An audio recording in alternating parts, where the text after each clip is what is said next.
안녕하세요. 자, 국어 논리 및 논술 3주차 첫 번째 시간인데요.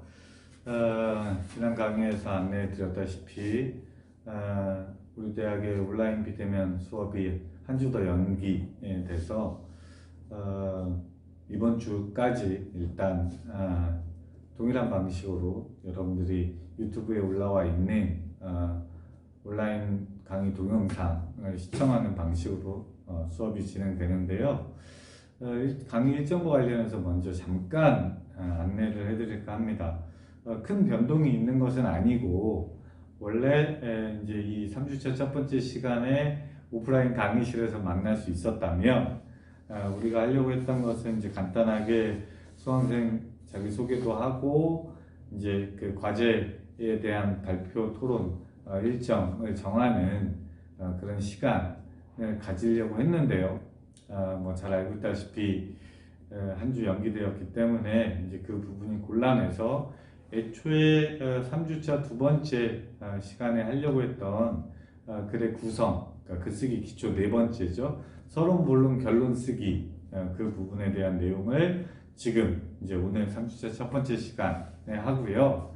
그 다음에 3주차 두 번째 시간에 비판적 독해와 논리적 사고, 그러니까 서평 쓰기와 관련해서 마찬가지로 제가 강의를 하고, 그리고 이제 4주차에 우리가 오프라인 강의실에서 만나면 그때 이제 3주차 첫 번째 했던 시간에 하려고 했던 것을 그때 이제 할까 합니다. 그러니까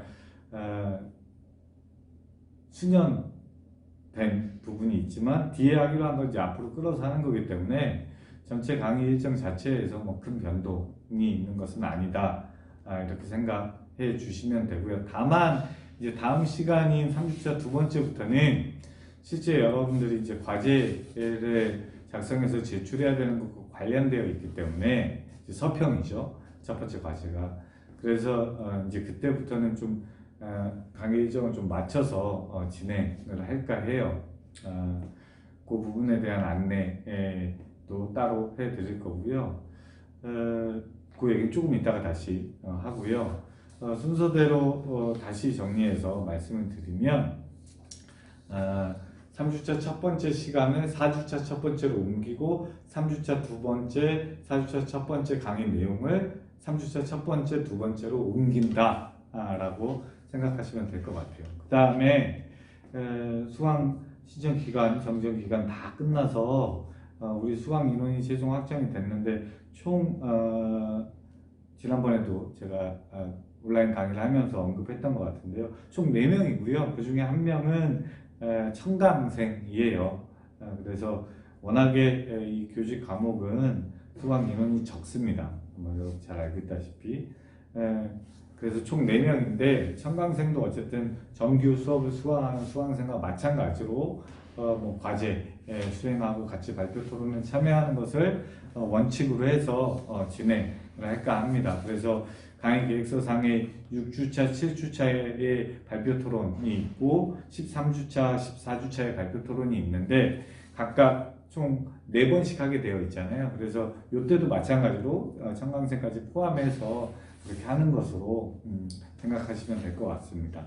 자, 그러면 아까 잠깐 얘기했던 이 서평 과제와 관련해서는요, 다음 시간부터 이제 제가 강의하고 사례도 같이 살펴보고 뭐 이렇게 할 거고요. 이제 5주차에는 사실은 여러분들이 실제로 서평 쓰는 실습을 해야 되는 시간인데, 강의실에서 제발 4주차에 오프라인 강의가 돼야지만 이 부분이 이루어질 수 있을 텐데, 만약에 그렇지 않고 온라인 강의가 지속된다면 이제 이 부분은 제가 어떻게 하면 좋을지 좀 더 고민을 해보고 여러분들에게 정리해서 최대한 빨리 안내를 해드리도록 하겠습니다.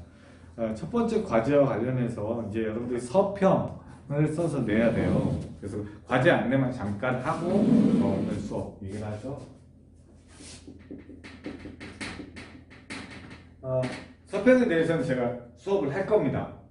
다음, 그러니까 3주차 두 번째 시간에. 서평은요, 그때 가서도 뭐 다시 쓰겠지만, 책에 관해서 평가하는 거예요. 그냥 책 줄거리를 쓰거나 아니면 뭐 책을 소개하거나 이런 것 자체가 목적은 아닙니다. 어떤 책을 읽고 여러분들이 나름대로 여러분의 어떤 입장, 관점을 바탕으로 해서 그 책이 가지고 있는 의미나 가치를 평가해서 서술하는 거예요. 그래서 서평의 항목들도 제가 다 드릴 거고요. 그거에 맞게끔 서술하시면 되는데, 일단 여러분들이 서평을 쓰면 뭘 해야 돼요? 책을 읽어야겠죠. 책을 읽으려면 서평의 대상이 되는 책을 선정하셔야 돼요.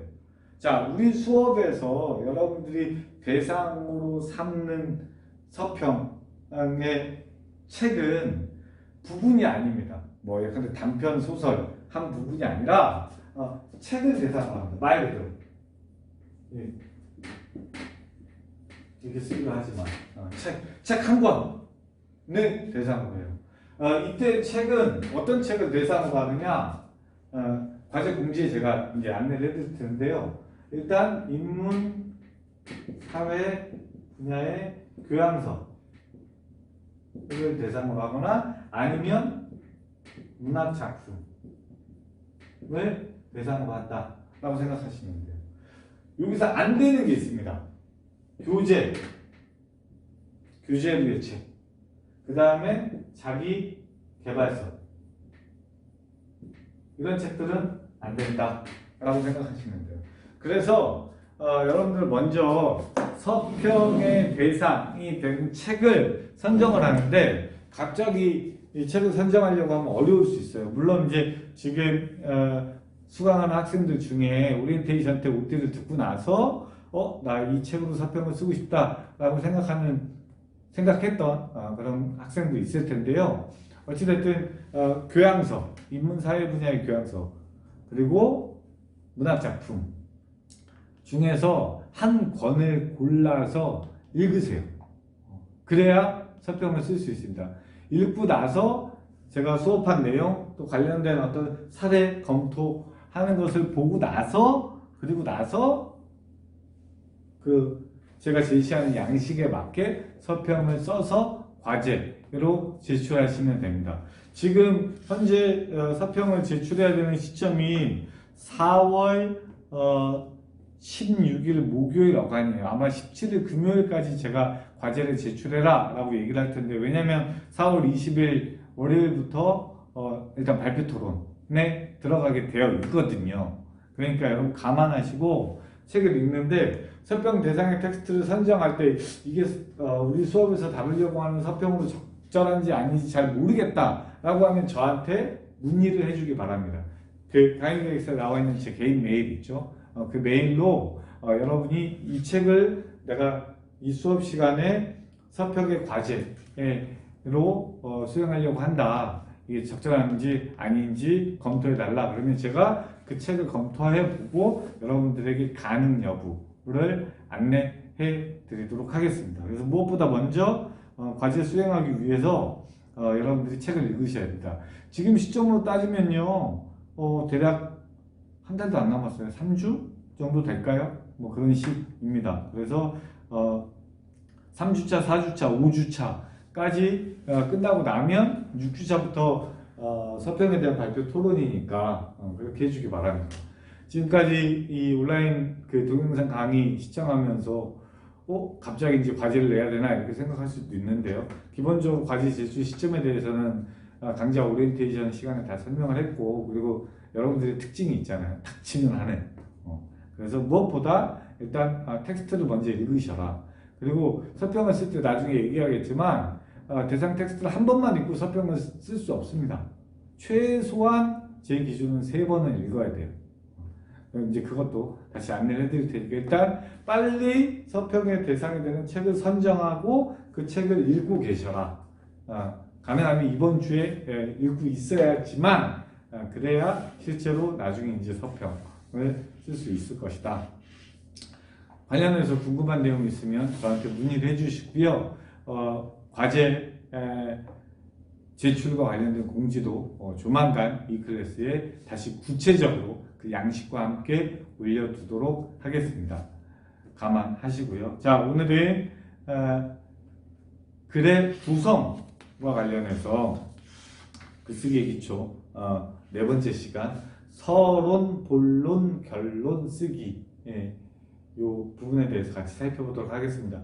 지난 시간에 글의 진수 방식에 대해서 제가 강의를 하면서 제가 여러분들에게 이 온라인 동영상하기 가능하면 60분을 안 넘기려고 그랬는데 보니까 한 70분 넘게 그렇게 된 것 같은데요. 어쨌든 오늘은 상당히 짧게 핵심적인 내용만 설명하고 마무리하도록 하겠습니다. 자, 글을 구성할 때 다양한 방식으로 글을 구성할 수 있어요. 근데 대체적으로 이제 여러분들이 글을 쓰는 데 있어서 3단 구성을 일반적으로 합니다.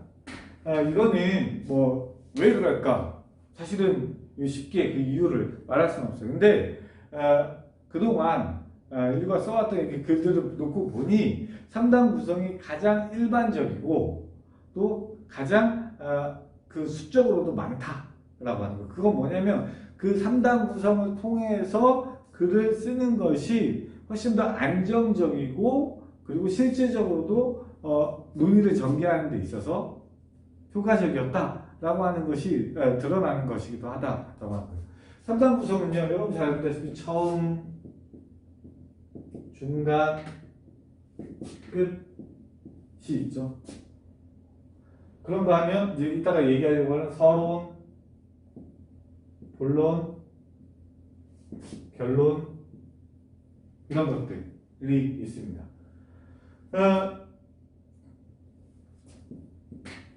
한번 생각을 해봅시다. 그냥 글의 구성이 아니라고 하더라도 어떤 일이 있어요. 어떤 사건이 발생했어. 근데 우리가 그걸 이해하고 파악한다라고 하면요, 사건이 언제 발생했는가? 그러니까 즉 바로 그 사건의 출발, 시작에 관심을 갖죠. 그런가 하면 반대로 그럼 그 사건은, 그 일은 언제 끝났는가? 어떤 시점에 어떻게 마무리되었는가? 관심을 갖게 돼요. 그러니까 시작과 끝은 사건을 하나의 단위로 이해하는 데 있어서 매우 중요합니다.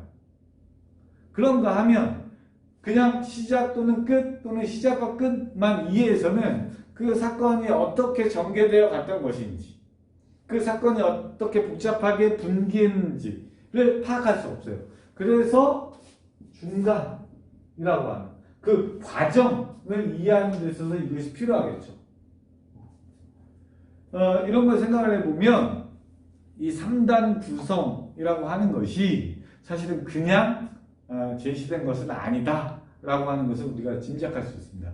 아리스토텔레스 시학에서도요, 저 처음, 중간, 끝이라고 하는 3단 구성이 갖는 효과 또는 의미에 대해서 설명해 주고 있어요. 물론 그건 문학 일반에 관한 논의이긴 하지만 우리가 대체로 어떻게, 언제 시작돼서 어떠한 전개 양상을 보이고 언제 어떻게 마무리되는가, 끝났는가 라고 하는 것이 어떤 하나의 단위를 이해하고 파악하는 게 일반적이다 라고 하는 걸 생각을 하게 되면 글도 마찬가지예요. 글은 여러분이 동의하지 않을지 모르겠지만 마치 살아있는 생명체 같아요. 살아 움직입니다. 꿈틀꿈틀. 아닌 것 같죠? 여러분이 지금 오늘 강의를 듣잖아요. 그럼 강의를 제가 시작할 때 강의를 어떻게 시작하고 언제 시작하고 그 강의 내용을 어떻게 전개시키고 어떻게 끝나는가, 이게 하나의 단위의 강의잖아요. 글도 여러분이 글을 쓴다라고 하면 글을 어떻게, 어느 시점에서 어떤 방식으로 시작하고 그리고 나서 그 글의 내용을 어떻게 전개하고 글이 끝맺어지는가 라고 하는, 이게 하나의 단위예요. 여러분 책 같은 거 보면요, 책에 앞에 목차가 있습니다.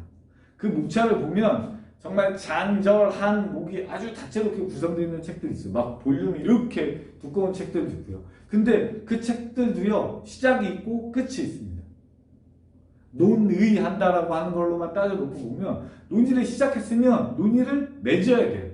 마무리를 해야 됩니다. 그리고 그 중간 단계에서 논의가 그것이 복잡하다고 하더라도 전개되는 양상들이 펼쳐지게 되는 거죠. 자, 그런 측면에서 기본적으로 시작과 끝이라고 하는, 그리고 그 중간의 과정에 대해서 중점적으로 우리가 3단 구성 방법의 측면에서 이제 살펴볼 수 있는데요. 각각에 대해서 여러분들이 쓰려고 하는, 특히 우리 국어 논리 논술이라고 하는 이른바 비판적 글쓰기 또는 논술과 관련해서 이 처음, 중간, 끝에 해당하는 서론, 본론, 결론을 어떻게 쓸 것인가 라고 하는 부분에 대해서 말씀을 드리고자 합니다.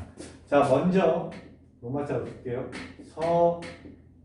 서론입니다. 서론에 들어가야 될 내용은 뭔가? 그러니까 글의 구성이니까 내용상 구성이에요. 그때 내용상 구성이 서론, 본론, 결론이라고 하는 형식과 결부되어 있는 거죠. 제일 먼저 서론, 글을 시작한다라고 하면요. 생각을 해보세요. 글을 시작하는데 내가 말하고자 하는 핵심적인 내용을 글의 시작에 딱 말해버리면 그럼 그 이다음에 글을 쓸 수 있나요? 쓸 수 없겠죠. 그래서 처음에는 글 읽는 독자에게 앞으로 내가 이 글을 통해서 어떠한 논의를 전개해 나가겠다라고 하는 방향을 제시하는 거예요. 그래서 주의도 환기시키고 관심도 유도하고 내가 뭐에 대해서 말하려고 한다는 것도 알려주는 그런 방식으로 되어 있습니다. 그래서 서론에 일단 제일 먼저 논의의 목적이 들어갑니다. 내가 이 글을 왜 쓰는가? 이 글을 통해서 어떠한 목표에 도달하려고 하는가? 라고 하는 부분을 밝혀야 돼요. 이거는 반드시 그렇게 되어 있습니다. 그 다음에 두 번째, 마찬가지로 논의의 방법이 나와요. 이때 방법은 입장, 관점, 시선 이런 것들에 기초하겠죠. 내가 비판적인 인식의 주체로서 어떠한 입장, 관점, 태도, 시선을 가지고 논의를 하는가. 그리고 나만의 입장, 관점, 시선, 태도를 잘 보여줄 수 있는 방법을 선택하는 거죠.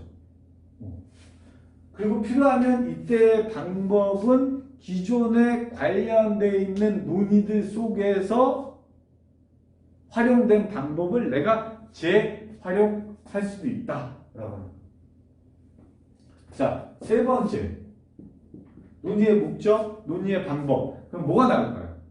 나는 무엇을 논의하려고 하는가? 논의의 대상. 구체적으로 내가 무엇을 말하려고 하는가? 무엇에 대하여입니다. 무엇에 대하여.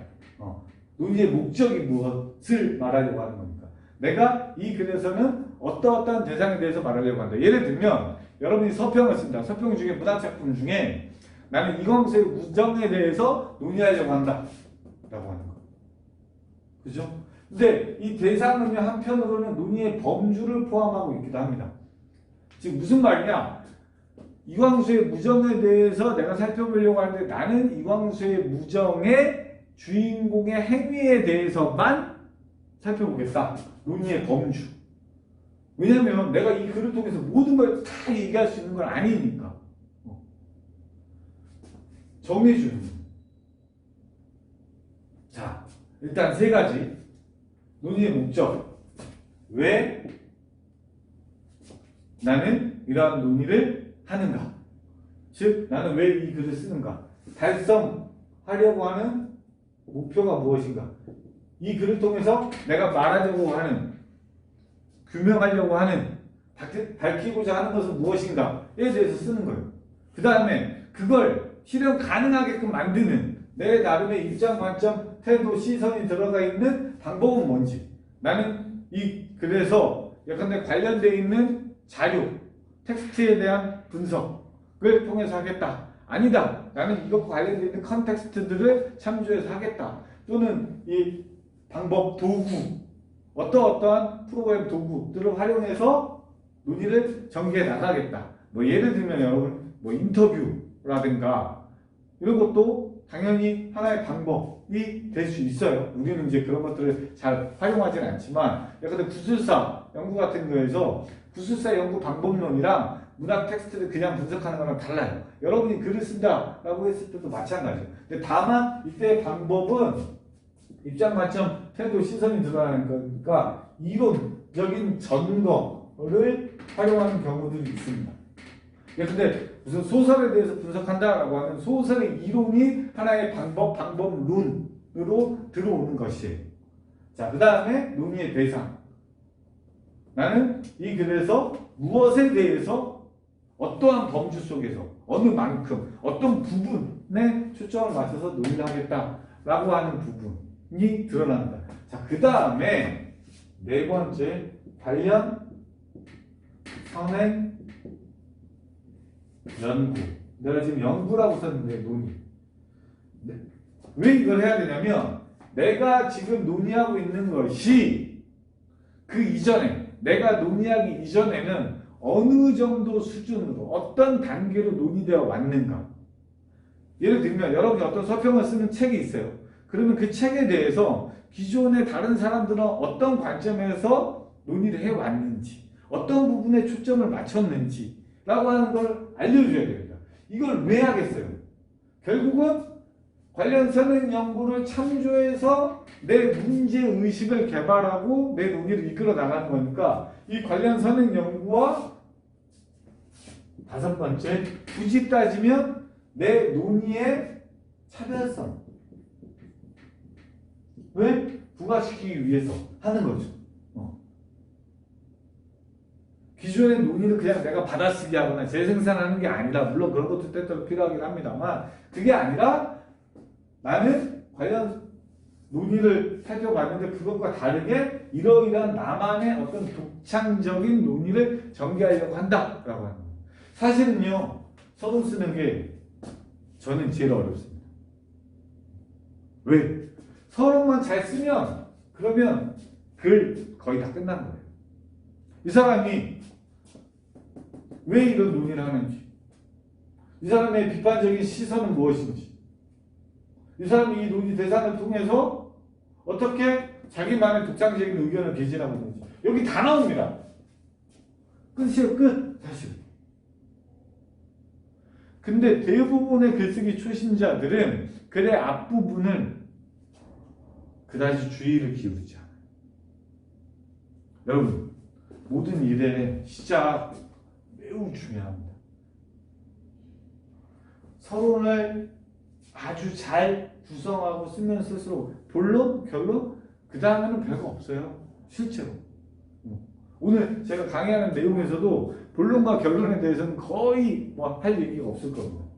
이렇게 구성된다. 그래서 이거를 조금 정리하면 저 서론에서 논의, 목적 및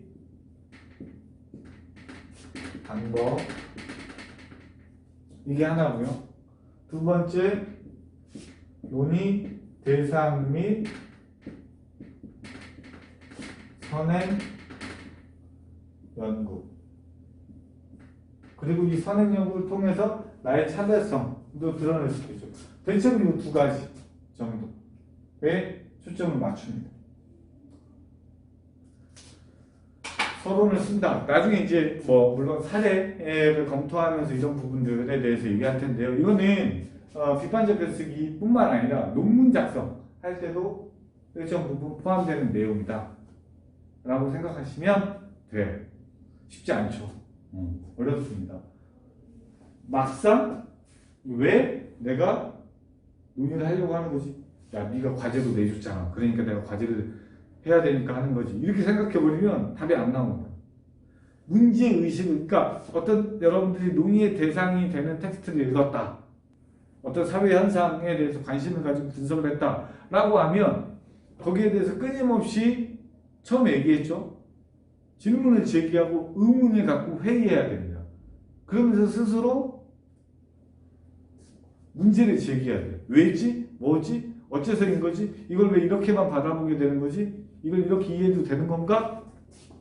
그러면서 내 나름의 입장, 관점, 태도를 가지고 논의의 목적, 방법을 설정할 수 있어야 된다라고 합니다. 이 서론 쓰는 부분이 가장 어렵습니다. 가장 어렵다. 자, 어차피 우리가 구체적으로 다시 또 하나씩 살펴보게 될 예정이니까 이 부분은 이제 건너뛰고요.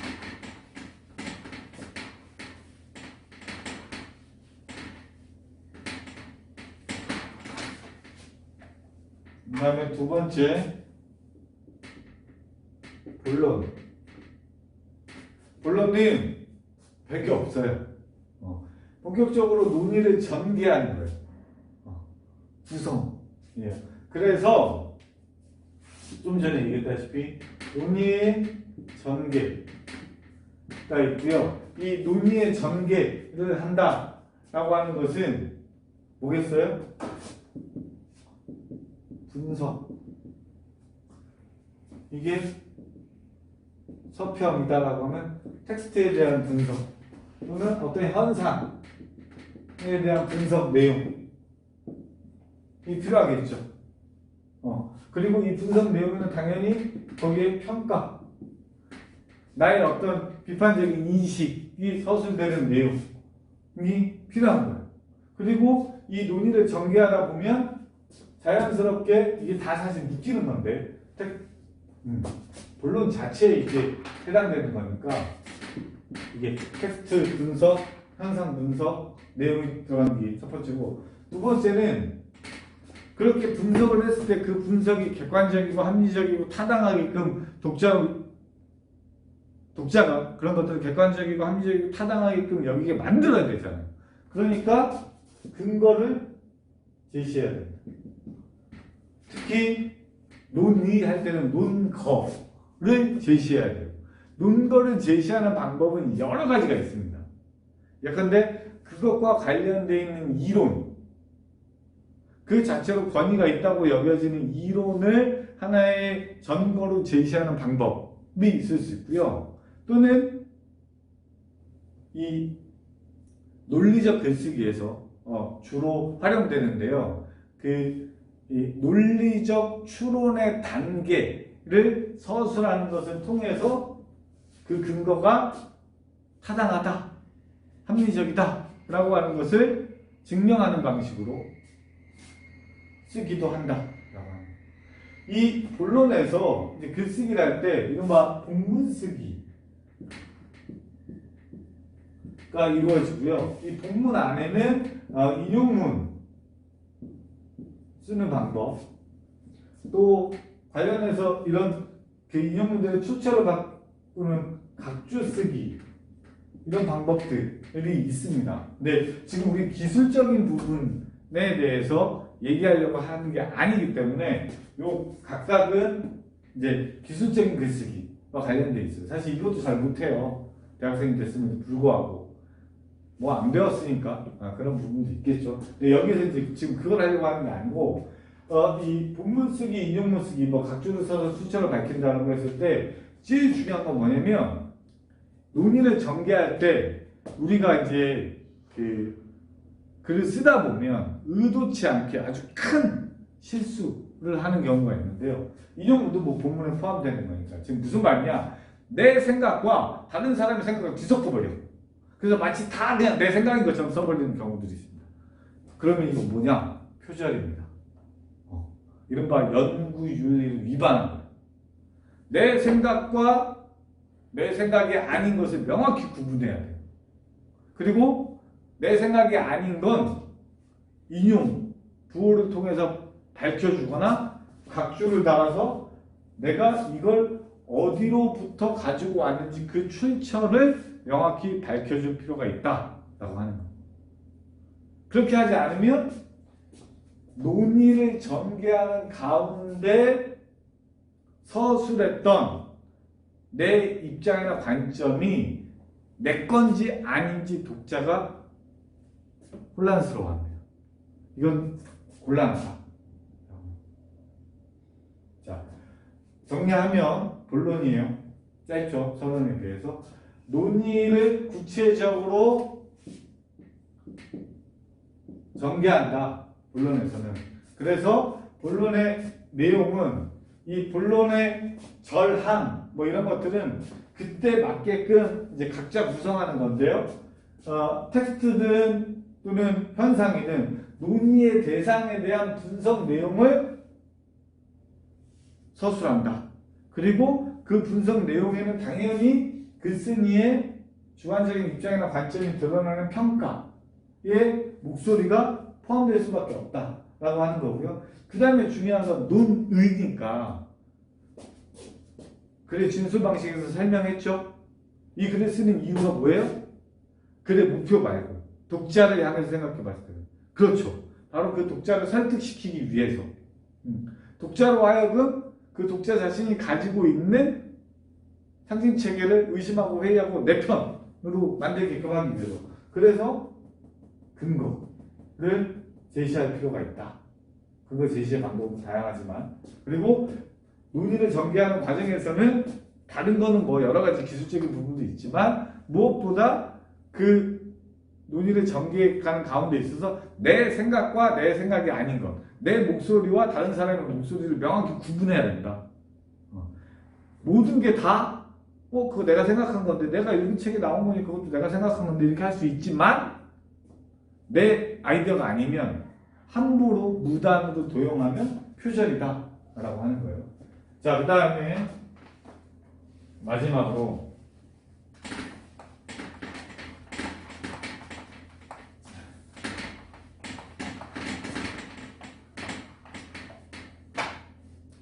결론입니다. 결론은 맺을 결자, 그러니까 끝맺는다, 마무리한다 라고 하는 거예요. 서론으로부터 시작해서 본론에서 구체적으로 논의를 쭉 전개해왔다는 결론에서는 이제 그 논의를 마쳐야 돼요. 그럼 뭘 하느냐? 첫 번째, 요약, 정리. 즉, 독자로 하여금 처음에 문제 제기를 하고 환기시키고 내가 앞으로 어떻게 논의를 전개하겠다라고 알려주고 실제로 그에 맞게 논의를 쭉 합니다. 그러면 독자 입장에서 쭉 따라서 읽었어. 하지만 독자에게는 생소한 내용, 잘 모르는 내용, 어려운 내용일 수도 있어요.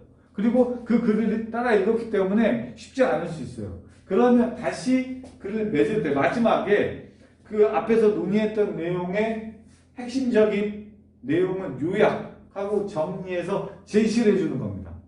그러면 독자 입장에서는 이 사람이 서론에서 이렇게 문제 제기를 하고 이러이러한 관점에서 이런 목적을 달성하기 위해서 논의했다고 했는데 실제 본론에서 그런 논의를 통해서 이런 목표를 이렇게 달성해 가는 과정을 보여줬구나. 그걸 요약 정리하면 핵심적인 내용은 이거구나 라고 하는 걸 알 수 있게 됩니다. 미안합니다. 그렇게 되어 있는 거죠. 그 다음에 또 한 가지 필요한 게 뭐냐? 재현인데요. 물론 저 재현이 반드시 꼭 들어가야 되는 건 아니에요. 하지만 어떤 한 편의 글을 통해서 내가 모든 것들에 대해서 다 논의할 수 있는 건 아니죠. 분명히 정말 이 능력 있는 사람이 고생해서 쓴 글이라고 하더라도 또는 뭐 천재성을 가진 사람이 유감없이 자신의 이 천재의 능력을 발휘해서 글을 쓴다고 하더라도 그 글 속에는 매우 제한적일 수밖에 없어요. 논의의 단계나 논의에 구성된 내용이나. 그렇기 때문에 한 편의 글로는 모든 게 다 끝나지 않는다. 그래서 내가 어떤 목표를 가지고 어떤 대상에 대해서 어떤 관점에 입각해서 논의를 이렇게까지 해왔지만 이 글에서 미처 다 다루지 못한 부분이 이런 것들이 있다. 그래서 그런 부분들은 추후 이렇게 보완해서 논의를 해 나갈 수 있다 라고 하는 것. 재현의 첫 번째. 두 번째, 내가 어떤 대상을 이러이러한 관점에서 논의를 했지만 이 논의를 심화하거나 확장시켜서 또는 이 논의를 다른 대상으로 옮겨서 이렇게 새로운 논의도 할 수 있을 것이다 라고 하는. 즉, 내 논의가 어떻게 이어지는 다른 논의, 즉 후속 논의로 연결될 수 있을까. 그러니까 내 논의의 확장의 가능성을 열어두는 것이죠. 이런 방식으로 결론을 구성한다 라고 하는 거예요.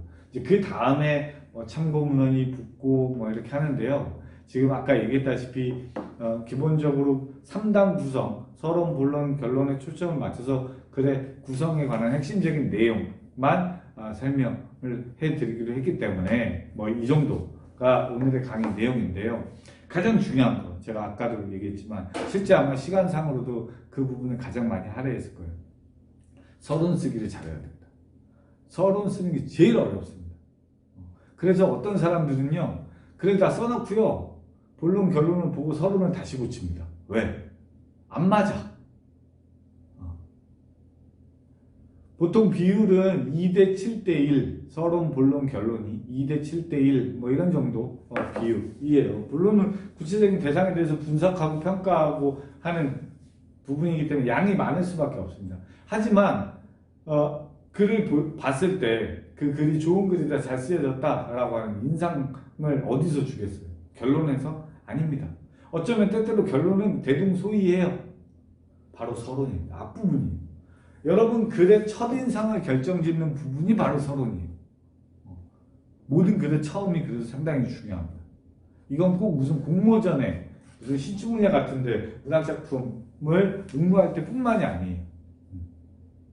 그래서 서론을 잘 써야 되는데, 서론을 잘 쓰려면 서론뿐만은 아니겠습니다만 뭘 해야 될까요? 그쵸, 개요 작성을 해야 됩니다.